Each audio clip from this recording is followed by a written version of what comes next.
ನಮಸ್ಕಾರ ಎಲ್ರಿಗೂ ಪಾರ್ಟ್ 4ಗೆ ಈಗ ಬ್ಯಾಕ್ ಸೈಡಲ್ಲೆಲ್ಲ ಪಿನ್ನ ಹಾಕಿ ರೆಡಿ ಮಾಡಾಯಿತು ನೆರಿಗೆಗೆ.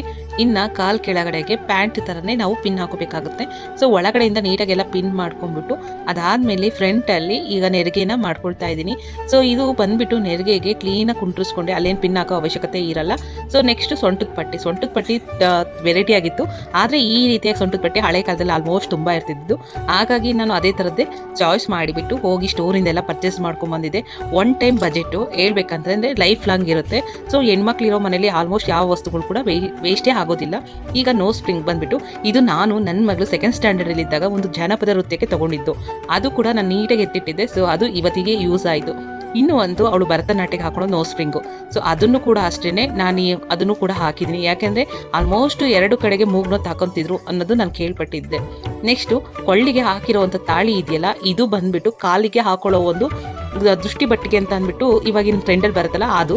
ಸೊ ಅದನ್ನು ತುಂಬ ನೀಟಾಗಿ ಹೋಗಿ ಹುಡುಕಿ ತಾಳಿ ಥರನೇ ಫೀಲ್ ಆಗಬೇಕು ಅಂತ ಹುಡುಕಿ ಕೊನೆಗೆ ಒಂದು ತೊಗೊಂಬಂದು ಅದಕ್ಕೆ ಒಂದು ಥ್ರೆಡ್ ಹಾಕಿ ತಾಳಿ ಹಾಕ್ಸಿದ್ದೆ.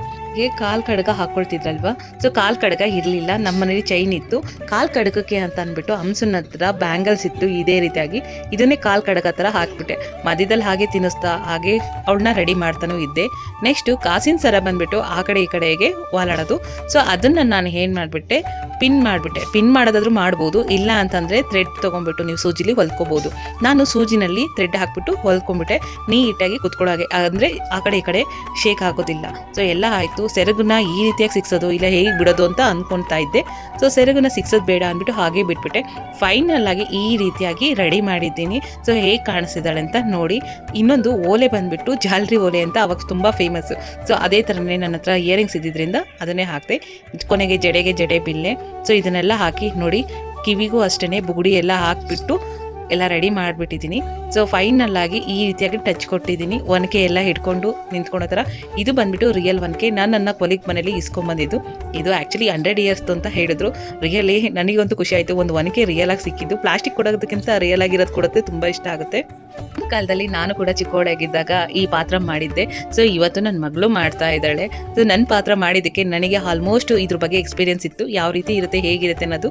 ಹಾಗಾಗಿ ಅವಳಿಗೂ ಕೂಡ ಅದೇ ರೀತಿಯಾಗಿ ಹೇಳ್ಕೊಟ್ಟಿದ್ದೆ. ಮತ್ತು ಇದಕ್ಕೆ ಯಾವ ರೀತಿ ಟಚ್ ಕೊಡಬೇಕು ಅಂತಲೂ ಕೂಡ ಸೊ ನಾನು ಆ ರೀತಿಯಾಗಿ ಕೊಟ್ಟೆ. ಫೈನಲ್ ಆಗಿ ಈ ಲುಕ್ ಇಷ್ಟು ಸಖತ್ತಾಗಿ ಬಂದಿದೆ ಅಂತಂದರೆ ರಿಯಲಿ ನನಗಂತೂ ಖುಷಿ ಆಯಿತು. ನಿಮಗೆ ಏನಾದರೂ ಈ ಒಂದು ಲುಕ್ ಹೇಗಿದೆ ಅಂತ ಅನಿಸಿದ್ರೆ ಕಮೆಂಟ್ ಮಾಡಿ, ಹಾಗೆ ಇಷ್ಟ ಆದರೆ ಲೈಕ್ ಮಾಡಿ, ಶೇರ್ ಮಾಡಿ. Thank you so much. ಇನ್ನಷ್ಟು ವೀಡಿಯೋಸ್ಗಾಗಿ ನನ್ನ ಫಾಲೋ ಮಾಡಿ.